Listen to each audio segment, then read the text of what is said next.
You're listening to the Talking Headways Podcast Network. Talking Mondays. Keep moving on. Keep moving on. Talking Mondays. Keep moving on. Keep moving on.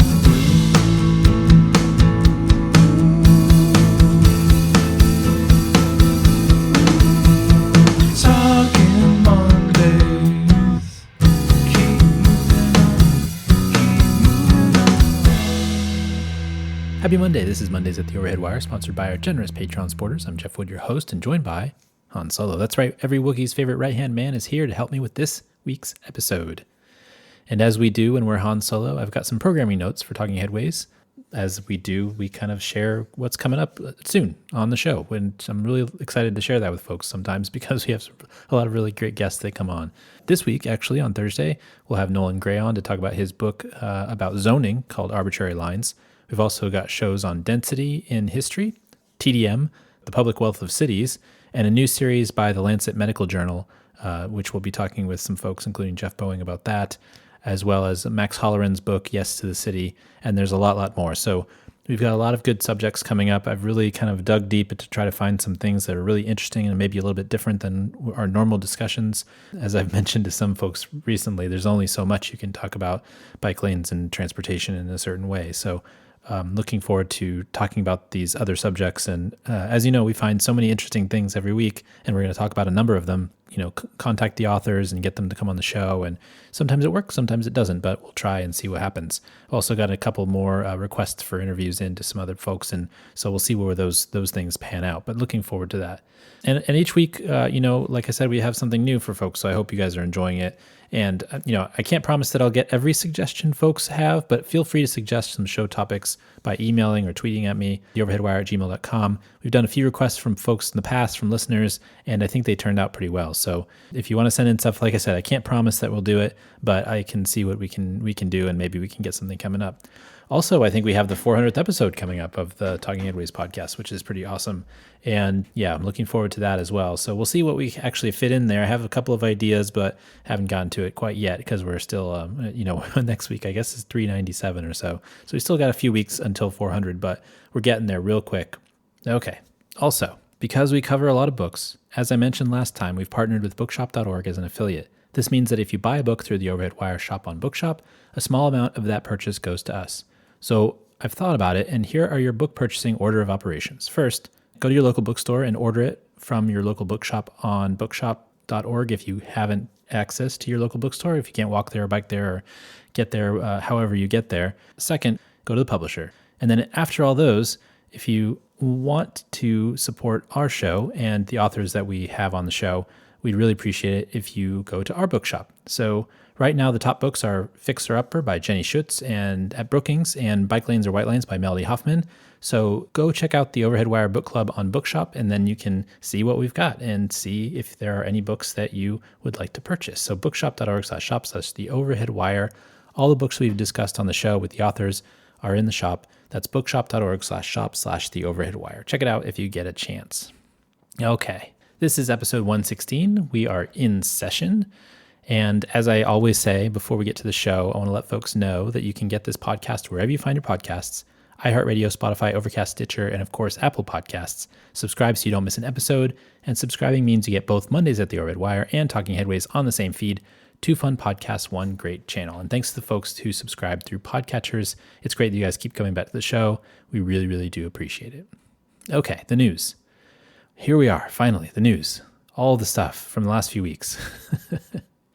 Here are a few stories that piqued our interest from the newsletter over the last few weeks. This week, we're going back 5 weeks worth of awesome news because we had Chrissy join us to talk about the Inflation Reduction Act a few weeks ago on Mondays, and we didn't get to the news. And I hope folks enjoyed that one, but that means that we've also got a lot to go through. So we should just get started because we've got a lot of news.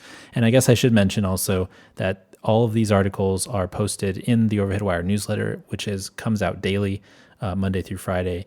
And if you want to sign up for that for a free trial, 2 weeks, you can go to theoverheadwire.com and sign up there. All you need is an email address to sign up for the 2-week free trial. You don't need a credit card or anything like that. So just go to the overhead wire, put in your email address, and then you'll, after 2 weeks, if you don't like the full premium version, you'll get moved to a basic version, which is only 3 articles a day instead of 30. So we post everything on the premium version, but then we also have a basic version that's free for everybody. So put it in your email and see what happens. And then if you like it, we hope you subscribe, because that helps us put together this podcast in parts, as well as, keep me doing the work that I do, which means collecting news articles and sharing them with professionals all over the world. So I really appreciate that. And it's been fun to do. So let's get started, shall we? Okay. So first off, the most dangerous road in America. Walking along US 19 in Pasco County, Florida, you'd notice the danger. Cars speeding faster than the posted limits, few crosswalks in commercial retail built exclusively for cars. Researchers found that this road was the most dangerous for pedestrians in the country. With 7 hotspots out of 60 total in the whole United States, between 2017 and 2022, 48 pedestrians have been killed by drivers on this road. And this was by Marin Kogan at Vox. So Robert Schneider and University of Wisconsin-Milwaukee colleagues took a look at pedestrian deaths around the country using the fatality analysis reporting system between 2001 and 2016. That's 15 years of data. They segmented the roads into 1,000-meter stretches, and places where 6 or more pedestrians were killed were labeled hotspots. So basically, places where 6 or more pedestrians were killed were labeled hotspots on these 1,000-meter stretches of roads, which gave them all these segments around the country of places that were hotspots. So when they identified these 60 hotspots with the metric, they found that on US 19 specifically, in Pasco County, just north of Tampa, there were 7 of the segments out of the 60. And there were 137 pedestrian fatalities. And then that was only from 2001 to 2016. And Vox found that 48 more people died between 2017 and 2022. So that's almost 200 people that died, pedestrians that died on that road. So that's insane to me. And honestly, the whole engineering profession needs to really look inward on this and all of the traffic fatalities, not just pedestrians, but bikes and car collisions. It seems ridiculous that the Florida DOT office looks at this monster road and says, let's keep doing what we're doing, and we're not culpable for the problems that are happening. Absolutely they are. I mean, it's insane that this can continue. We keep making safety more about personal responsibility rather than a design issue, which I think a lot of folks are starting to see that this is a major design issue and a systems issue, right? So the design of the road, the design of the cars, the design of the pedestrian facilities, the design of our neighborhoods and our shopping centers. This is all a systemic issue, and it needs to get fixed real quick, because I'm honestly getting tired of talking about it, pedestrian deaths and traffic fatalities. But this story is just so crazy to me that one road can have so many, and they haven't done anything really to fix it. And all they're doing is saying, oh, well, personal responsibility, or, that person was in the wrong place, or whatever it is. It seems insane. So there's a lot that the engineering profession can do. There's a lot the planning profession can do, and we're starting to do that. We're starting to see what actually matters in these instances. But we don't need 137 pedestrian fatalities. We don't need 48 pedestrian fatalities between 2017 and 2022. That's just a short amount of time. It's 5 years, and it's like almost 10 people a year. That's crazy that many people die on this segments of road. So it's insane. It's insane. Let's fix that. Okay. Texas skirts environmental laws on highway construction projects. Highway expansion opponents in Austin have found that TXDOT is skirting environmental regulations by breaking up highway projects into segments so that they don't have to do more extensive environmental reviews for the actual larger project. A lot of projects statewide have been given FONSIs, finding of no significant impact, even if they are likely to tear down neighborhoods or impact watersheds. This was by Megan Kimball in Grist. Okay, so Megan's doing really great work lately and is working on a book on highways, and I really look forward to seeing what she comes up with. She's also, been starting, I've seen on our Twitter feed, she's collecting a lot of stuff for the I-345 discussion as well, which is the Dallas highway that they're trying to tear down that goes through the center of the city, looking at like land records and things like that of people who owned the property before it got taken over by the highway and that type of stuff. Really interesting stuff. I'm interested to see what she comes up with. But our most recent piece in Grist really covers what we've been talking about related to how agencies are really gaming the system on environmental statements. So additionally, this is why transit projects take so long, in my opinion. The institutional backing to push through highway projects is 1,000,000 times more staffed and has expertise on these issues for days. And every single transit project seems like it's like bespoke and something that we put together and takes 6 years to do the environmental documents and can't really push it through. But they're figuring out all these arbitrage ways to get these highways to go forward and not have to do these long environmental impact statements. And in this instance, they were trying to pull the wool over everybody's eyes by saying that highways are segments instead of a single road that has huge, great impacts, especially I-35 through downtown Austin, which has even a history, as we talked about many times on this show, of segregation and those types of things. So I look forward to seeing what the advocates in Austin get out of this, as well as how it might translate to other projects, including in Portland and Houston at the moment. But ultimately, I guess it's similar to the previous discussion about Pasco County, is like, how do we keep letting these highway departments do this? And I'm glad where somebody's figured it out, that they're like, they're trying to game the system so they don't have to do all these environmental impact statements. Because if they do them, then they're going to have to actually show what they're actually doing, which in Houston, for example, is tearing down hundreds of houses and getting rid of hundreds of businesses and making a mess of things. So interesting to see how they're doing that in Houston. I look forward to reading more of Megan's stuff, but also the activists in Austin are doing a great job of pulling this to the forefront. Really interesting stuff. Okay, more positive note, Colorado changes transportation course.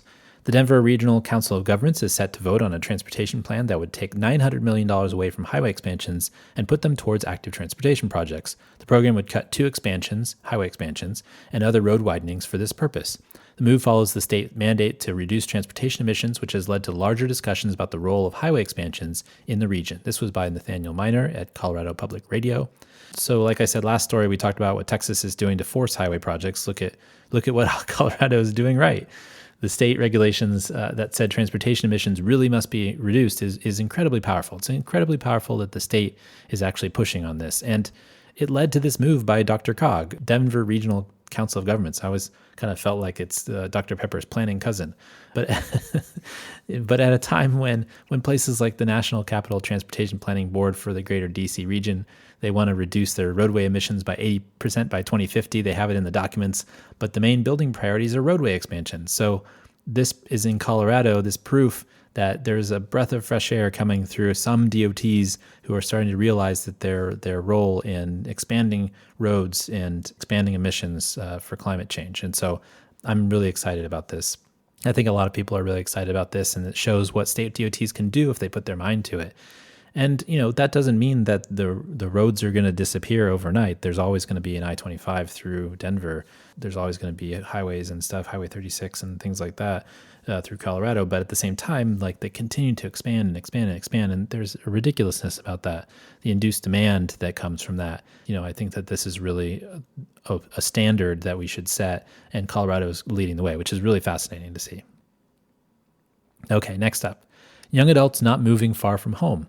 A new study of migration patterns of millennials finds that 90% of the age cohort at age 26 moved no further away than 500 miles from the place they grew up. Black and Hispanic youth did not move as far as whites, but higher income individuals were more than likely to move further away. This was by Mike Schneider of the Associated Press. So I think the stats kind of speak for themselves, but ultimately this means less experiences in other places, less job prospects if you're in a place with a depressed economy, and it seems to be reverberating throughout the whole economy. This is just one part of a lot of weird stuff that's going on over the last few decades, from recessions to housing shortages to billionaires making a ton of money off the backs of working people. This is just another stat that shows that we need to really think differently about how to fix this rut we're in, how people can move to other places, and maybe they want to stay close. I mean, there is an argument for staying close to your family and being close to folks, but at the same time, there's an economic benefit for people being able to move to where the jobs are, to where the access is. And I think that happened a lot in the 70s, 80s, and 90s, and people were moving. I mean, my family, my dad moved from, we moved to Bakersfield, California, moved to Houston, from New Orleans to basically, they even sent my dad to Rotterdam, the Netherlands, for work. So all over the place for access to like an opportunity for a job, which I think is really fascinating. So, I mean, I lived in Texas, I live in California, I lived in Boulder for a summer actually, and so it's really cool to see different places and experience them, and maybe you don't want to live there forever, but at least be able to go. And so a lot of people aren't leaving. Maybe people have those experiences, they might just live in the same spot they were for a long time, but most people aren't really leaving. It's interesting, and I think there's, like I said, a lot of weird stuff going on in terms of the economy and what this means for that.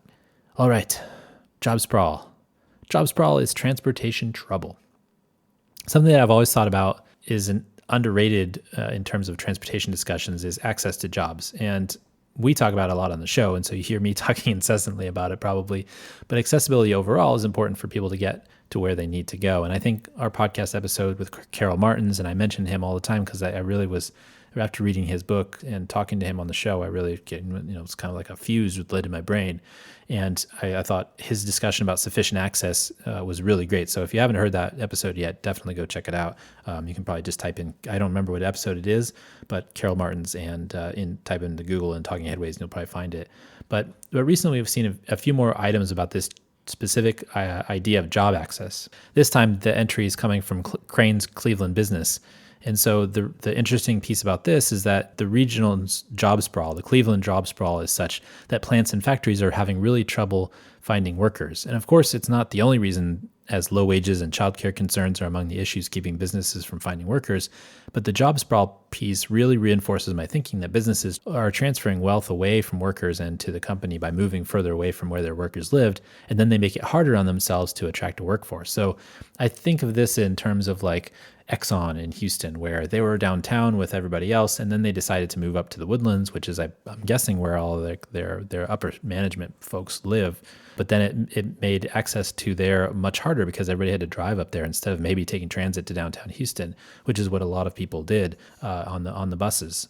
The commuter buses were really big, and up to 40,000 riders a day were taking commuter buses into downtown Houston, and now people have to drive into the Woodlands to go to the Exxon headquarters. But these forces are coming up against another interesting foe, which is remote work. And as remote work pushes away some workers to move further away, sometimes whole states and countries away, it's put strains on urban downtowns.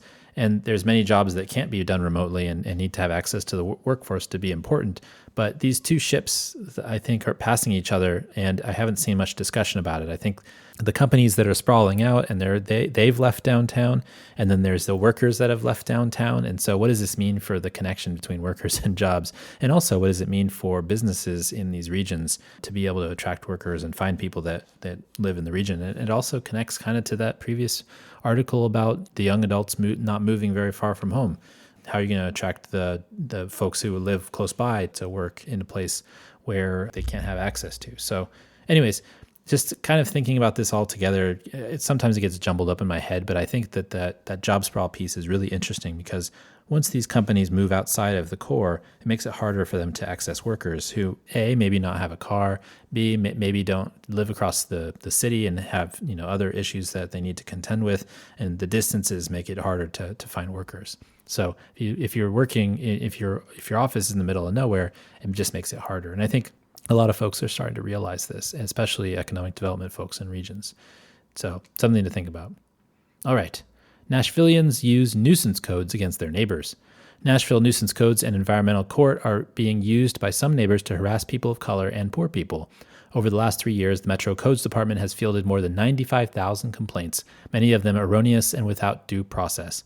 But one lawyer is trying to expose the whole system for what it is, false punishment based on vague laws and anonymous complaints. And this was by Radley Balco in Nashville Scene. This was a pretty popular article, and I think it was really good because it kind of exposed the underbelly of this code court that Nashville has. And so basically anybody can report a code violation, and it led to this crazy reporting of stupid stuff like somebody has a river, a creek flowing through their backyard, and they have to shore it up. And if they haven't shored it up in time, the code inspector comes by and says you haven't shored it up, even if it's going to cost like $15,000. And it's not necessarily the fault of the property owner that this is happening. Another thing is they were harassing a black guy who was just sitting on his porch, doing nothing. And he had a refrigerator out there. And so they cited him for having his refrigerator and stupid stuff like that. It's just like, it's a really brutal read. And some of the complaints were absolutely ridiculous. And, on Thursday, I actually asked Nolan Gray about this a little bit in our discussion about zoning. If we, one of Nolan's suggestions is about nuisance codes. To get rid of zoning, and then you have these things that address all the nuisances that zoning supposedly addresses for people, but it doesn't. And, I think that we have to be very careful about not targeting the low income populations or people just sitting on their front porch doing nothing, and like fines and ticky-tacky violations already cause a lot of consternation and make it clear that it's designed to hit poor people instead of, be a penalty to actually create good habits and positive outcomes. So it's interesting to look at this and see how this was implemented in Nashville and think about how actually code violations would be, fixed in the future in terms of following up on what should be a code violation, and maybe what should just be like something that you leave alone. Maybe somebody can leave their car that works in their driveway, and that's not a problem. Another example from the article. Highly recommend it. Like I said, I always say, I put the links to all these articles in the show notes, so check this out if you get a chance. A lot of them are pretty long, so because they're the good ones that are really well researched and put together. But also, there's just like a lot of good examples about what happens when you leave kind of enforcement up to the population at large rather than maybe experts. And even in this specific instance, there was an expert. There was a code person. I can't remember what the name is to this person, but there's a person that worked for the code department or whatever, and they were actually harassing people too. So that's a problem as well. You get a lot of racism and a lot of just harassment and that just generally from some folks who that's who they are, and it sucks. Okay, the city that pioneered banning cars in Europe. In the city of Pontevedra in the northwest of Spain, cars are not allowed and haven't been since 1999. Because of the reduction, the city boasts an impressive traffic safety record with fewer than 12 deaths. Air pollution has been reduced 67%. Cars are still allowed to make pickups and drop-offs, but have a limit on how much time they can remain stationary, and speeds must be under 18 miles per hour. This was by Aitor Hernandez Morales in Politico EU.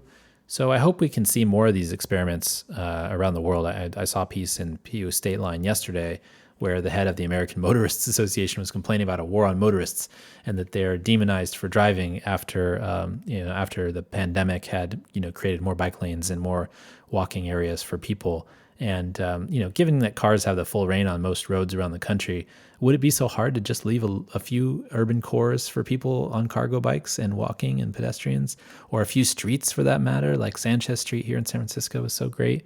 I know lately that Mayor Breed has actually talked about rethinking the open streets, the pandemic open streets program. But come on. This is so silly. Like the people could still drive on those streets. They just have to drive a little slower, and it's not like they don't have access to them. People feel much like they can walk on the streets. In Sanchez, people can drive down the streets, no problem. I've seen big cement trucks drive on the street with a bunch of people on there, but they just have to drive slower. And that's, I think, what's frustrating is like nobody's taking away access from cars from these streets even. They're just making it slower and more pedestrian friendly. Cities like Pontevedra make it clear that there's actually a value in some places having car-free centers. And I'm not saying that the suburbs have to be car-free or anything like that. That doesn't make any sense. But some of these center cities where you can walk around when you get there, I think it's really cool that they actually limit cars. And we're going to see this around the world more as more cities start to pick that up. Really interesting. Okay. How are we doing so far? I feel like I'm going pretty quick through these, but there's a lot of them. Office buildings on the verge of a midlife crisis. In the 1980s, many cities around the country doubled their office space, and nearly 1/3 of today's office building supply was produced. That means that many of these buildings are getting closer to reaching their 60-year useful life and will need complete renovations. However, the slowdown in office leasing might require complete reimagining, especially for older buildings that aren't as attractive for businesses. This was by a friend of the show, Patrick Sisson, writing in the Commercial Observer. I found this super interesting, just out of the, from a random thing that I don't think about very much. I always wondered about the life cycles of office buildings, whether in major cities like New York or any other place that built them apparently in the 80s. And I was always wondering if they had to be torn down at some point or how you renovate them. Because does the steel, does it become weak? Are buildings from the late 1800s, are they, easily more damaged? Obviously, they're not going to be earthquake retrofit unless you actually did that work. But, can you keep the superstructure and just build a whole new building on the outside, cladding and stuff? I don't know how that actually works, but it's interesting to see that all of these buildings were built in the 80s, and so many of them, still exist. And also, why did we build so many of our percentage during the 80s? And why aren't we building them now? I don't understand why there's not more. I mean, I guess we don't have as much office space. I guess more office space was built in the suburbs. That's probably what it is, was that after the 80s, a lot of offices went to the suburbs instead. And that's probably why most of the stock is from the 80s. But it's really interesting to think about that from a time perspective, from a sprawl perspective, history of the U.S. perspective, and then how that's going to affect buildings going forward and office buildings and what you're going to have to do with them and whether you're going to have to tear them down. Interesting stuff to think about. Definitely read this piece in the Commercial Observer. Okay. Billionaires gonna NIMBY. An article by Jerusalem Demsis discusses the do as I say, not as I do attitude towards housing construction that the billionaire class hold by sharing a letter venture capitalist Mark Andreessen and his wife Laura wrote that opposed all new multifamily housing in their city of Atherton, California, even after Andreessen wrote in 2020 that Silicon Valley needed more housing. This was by Jerusalem Demsis in The Atlantic. Jerusalem's done such great work and has such great pieces. I think that the problem with this is the hypocrisy, right? So him saying, in 2020, Silicon Valley needs more housing. We need more workers. I'm guessing for all the businesses that he funds, all the billions that he gives out to people to do these startups, whether they're, unicorns or ones that die on the vine. But, it's just that's, and then later on coming back and saying, we don't want any of that housing here in my neighborhood. So, for me, places like Atherton shouldn't even be a city. Should merge with Santa Clara, Palo Alto, other places, East Palo Alto. These tiny cities really have no valuable function other than to protect the land investments of these double standard owners, and places like Atherton are the worst at it. And so, that's where you get people buying up, all the properties around them. And if you have billions of dollars, I guess you can do that, but it seems like really ridiculous that basically, I guess that's the way to do it. If you want to keep somebody else from building something in your neighborhood, just buy all the property, but don't pretend like, you trying to stop somebody else from doing something is something that's a positive impact on the community writ large and the region writ large, because it's not. It seems silly. And then also, right after this was published, he decided to give $250 million or whatever to the WeWork founder, who obviously was a weirdo and a total, kind of got away with murder in terms of tricking a bunch of people to invest in this company. So it sounds like another REIT or investment prop to me. What that thing is going to be, I have no idea, but whatever. Anyways, billionaires going to NIMBY. That's what they do. Frustrating, I know, but that's I guess what happens. Let's just build more housing. It would be so much more helpful. Okay, megaflood could come to California. In the journal Science Advances, researchers make the case that climate change will usher in a higher probability that California will experience a megaflood in its Central Valley that will wipe out agricultural resources and cities. Atmospheric rivers from the Pacific Ocean could drop rain for weeks that result in a flood that could cost $1 trillion in damages. An 1862 flood did something similar, leaving Sacramento under 10 feet of water for months. This was by Peyton Major, Judson Jones, and Brandon Miller in CNN. This does scare me. I think we've seen it before in California, especially when there's a bunch of Pineapple Expresses that come through, huge systems that bring a lot of water, and they just never stop. And there's, when I first moved here, maybe like in 2007, 2008, there was like one winter when it was just like raining the whole time, and I felt like this was definitely a possibility. If some of the clouds had wrung out more water, they would have a major flood, especially in the Central Valley. And I hope it doesn't happen, just like I hope we don't have a major earthquake, but they've happened before and they could happen again. So this is really crazy to me. I imagine that the inland valley of, Central Valley could definitely be flooded. It seems like it's like a big basin down there. And it was probably flooded historically as well, prehistorically, that is. And so probably a reason why that would happen. And it's all the weather systems coming from the Pacific Ocean. Okay, 3 more to go. Bathhouse is making a comeback. Bathhouses have been in operation for over 2,500 years and have been more recently making a comeback in cities around the country. And while the pandemic knocked them out for a period of time, business again is picking up. While some research has shown the health benefits, many tout the social connections that come from Bathhouse experience. This was by Jonathan Smith and Mike. Sometimes I just find articles that I think like, okay, well, this fits in the urban planning lexicon, but it's something that's outside of my usual understanding, and it's really fun to think about things that are outside of my usual understanding, but I'm not really sure. Bathhouses are not my thing necessarily, but it's super interesting that other people really like it, and it seems like there's a huge community of people that like to go to bathhouses. One guy went like every day after he quit his job, I guess on Wall Street, and decided that it was better for his health to go to the bathhouse every day and hang out with his friends. Just really interesting stuff. I didn't even know that there's a community of bathhouses. I guess I knew that there were bathhouses out there. Maybe also I thought of them mostly as in other countries. So like when you go to like Budapest, one of the famous things in the downtown square is at the end of the number one line is there's a huge park and there's like famous hot water spring baths and bathhouses that way. And so I thought about in that context, but it's interesting to think that they're all over the United States as well.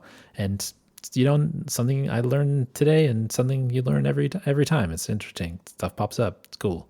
So if you want to go to a bathhouse, there's probably one near you in a major city. So it's interesting to see that actually come to life in an article that talks about their reemergence after the pandemic, which I imagine, being in a steam room with somebody who might have COVID is probably not the best way to keep COVID away. But maybe it's hot enough to burn it off. Who knows? Interesting stuff. Okay. Stuttgart's green corridors bring the city fresh air. In 1938, Stuttgart, Germany hired a city climatologist to design a way to pull fresh air into the notoriously air-polluted valley the city sits inside. Since then, the city has been nurturing corridors of trees and water to bring fresh air into the valley and cool down the city, which runs hotter than surrounding areas.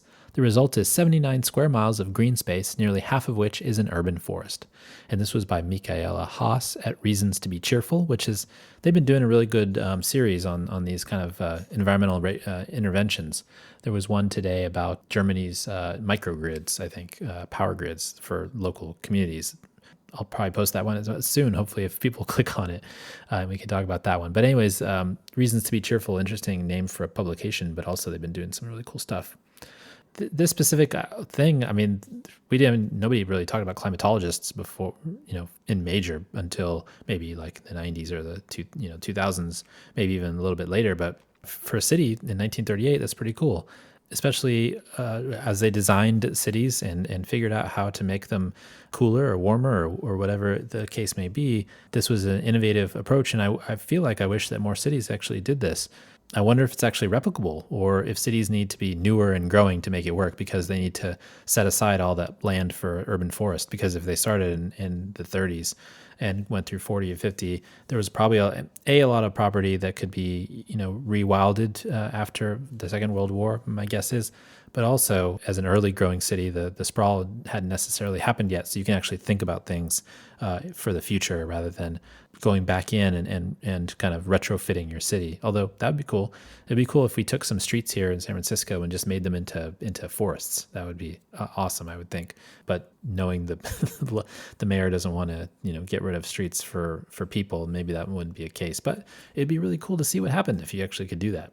As more cities are going to be, dealing with heat waves and trying to figure out ways to cool themselves down because of extreme heat and climate change, it's an interesting example of what you can do if you actually put your mind to it over several decades. And now it'll be almost a century so of planning for the specific cool down of a city that was warm too much already. Really cool idea, and the things we can learn from places that are doing interesting things over time. All right, finally, last one. Spanish cities turn to sprinklers to stop fires. In Spain, 2 towns have erected towers with sprinklers to fend off wildfires. The tower system, called the Guardian Project, is not expected to put out fires, but rather slow them down, as the 80-foot towers use recycled water from nearby homes to drench nearby plants. It's also only likely to succeed in more urban areas surrounded by vegetation and isn't expected to work in dense forests. This was by Graham Keeley in Wired magazine. I think this is a pretty cool idea to slow fires, and especially if they come into cities, like I just said. I mean, you're obviously not going to be able to put a bunch of sprinklers in the forest up in the Sierras and expect that will stop a fire. But for towns and stuff, maybe you could put a perimeter of these towers around to make sure that the fire doesn't get inside. I wonder if something like this was around some of the cities before some of the major wildfires of the last few years in California, if something like this could have stopped or at least slowed them down. Like the article says specifically, it doesn't stop the fires, it just slows them down and actually makes them easier to address with firefighting methods. But, in terms of the forest, you're going to need regular woodland maintenance, fire protection, fire breaks, those types of things. But in cities, it's cool. Like there's actually a picture of one of these towns that actually did have a fire in Spain, and it showed the really dark char, and it starts right up to the edge where the fire, where the towers were. And the other cool thing is the sprinklers use recycled water. So if you're in a drought and you're already using the water, the nearby houses, their water, actually the gray water filters into a system that kind of cleans up the water for plant consumption. It's not going to be human consumable, but plant consumption that can be spread out. And, it actually could do a lot of good. I just think that's really fascinating. Really good, interesting solution to a problem that I think Spain's probably been seeing for years. And we're going to see more of as climate change makes wildfires more prevalent. All right. I think that's it. That was a lot of ideas in there. That was a lot of really cool stuff too. I'm always impressed by, all the depth and breadth of articles and news and information that has to do with cities, that has new ideas and new thinking, and at least to me anyways. But knowledge is our friend, and trying to figure out that how to kind of gain that is always interesting to me. And I hopefully you all think the same way. And I guess because if you've gotten this far, you probably do. And I hope it's been helpful. There's really always a lot of cool stuff, and we hope to bring you the best ones. All right, this week and every week, I want to thank our generous Patreon supporters. You guys are awesome and keep the show going by listening and supporting each month. This show and Talking Edways really wouldn't be here without you, so thank you very much. And you can support the show by going to patreon.com/theoverheadwire. We've had people sign up each month during the pandemic, so we're super appreciative of that. $2 a month will get you some stickers and a handwritten note. $10 a month will get you one of our transportation scarves. And so now I have 3 different scarves. There are the bus-only scarf, and then there's 2 bike-only scarves. There's a lightweight bike-only scarf and then a heavyweight bike-only scarf. That's been pretty popular, actually. And so I've got the scarves, and they're here now. So if you want to get one, you can either become a Patreon, patreon.com/theoverheadwire, or you can order one on the site, theoverheadwire.com. Basically, they're up there, and if you want one before, and actually winter is coming. So the fall is coming soon. I know it's just now, it's August, but we're getting to September, which means that we're getting closer to October, which means cooler weather is coming, and you'll need those scarves, especially if you're going to public meetings or anything like that. So check it out if you get a chance. Also, I have a t-shirt that I'm going to release soon, and I'm really, really looking forward to that. I worked with Richard Wazinski, who's a listener, to design that, and it's really cool. And I just think it's awesome. And the title of the shirt is "Cars or Cholesterol." So look forward for that as well. We'll have that out soon. But yeah, if you want to support the show, you can do so on Patreon, patreon.com/theoverheadwire. We'll send you a scarf if you do a $10 a month support on Patreon. You can also order the scarves, and that supports us as well. And we can keep this thing going. We can keep doing the news and keep doing the podcast. We really appreciate that. And also, I want to mention that we did produce an audiobook version of Raymond Unwin's 1909 classic, Town Planning and Practice. If you want to get your hands on one, go to raymondunwin.com. Again, it was the very first book listed on the American Planning Association's 100 Essential Books of Planning. So check it out if you get a chance. Okay, listener questions and comments. So if you have a comment or question, feel free to tweet at us or comment on any of the social sites where the podcast appears, or feel free to email us at theoverheadwire@gmail.com. Ryan Wozniak, a frequent commenter and friend of the show, says after the last episode, "The funding has me optimistic. The preparation of places that need to put this money to work has me concerned. But I hope everyone capable of transformational change is organizing around these opportunities and finding ways to be very intentional and impactful with these dollars." And that was in response to the post on Chrissy and I's discussion about the Inflation Act and the climate bill that we talked about last Monday's show. So thanks for that, Ryan, and appreciate your comments always. And anybody else who wants to write in or talk about the show on social, you can do so by finding the show. We usually post it on LinkedIn, on Facebook, on Twitter, obviously, and it also you can find it on the website as well on theoverheadwire.com. So check it out when you get a chance. If you haven't listened to that show already. Okay. Puppies and Butterflies. This is the part of the show where we talk about something fun, interesting, or maybe didn't fit in other sections. So I don't know if I have much for here. I actually, you know what? It's funny because I saw an article and I had bookmarked it and I couldn't find it. And it was just something funny that happened in the planning world. And for some reason I couldn't find it, and I apologize. So I don't have a Puppies and Butterflies necessarily this week. But like I said earlier, the fall is coming, and that means that it's soccer time. So we've got the Premier League, the Bundesliga, La Liga, Serie A, World Cup's coming in winter, in November, which I'm looking forward to that too. Go USA. So soccer's starting in the fall, as well as some college sports as well, which are always fun, cross country and things like that, college football, and those types of things. So looking forward to the sports landscape as we get into the fall. Summer is kind of a doldrums when it comes to sports, even though there's things seems to be going on every week. It's not as kind of jam-packed. So looking forward to that. Okay, so that's the end. You can find me on Twitter at The Overhead Wire, at theoverheadwire.com. Thanks for joining us on Mondays at The Overhead Wire. Thanks to our generous patrons for sponsoring this week's podcast. And we'll see you again next time. Thanks, everybody. Talk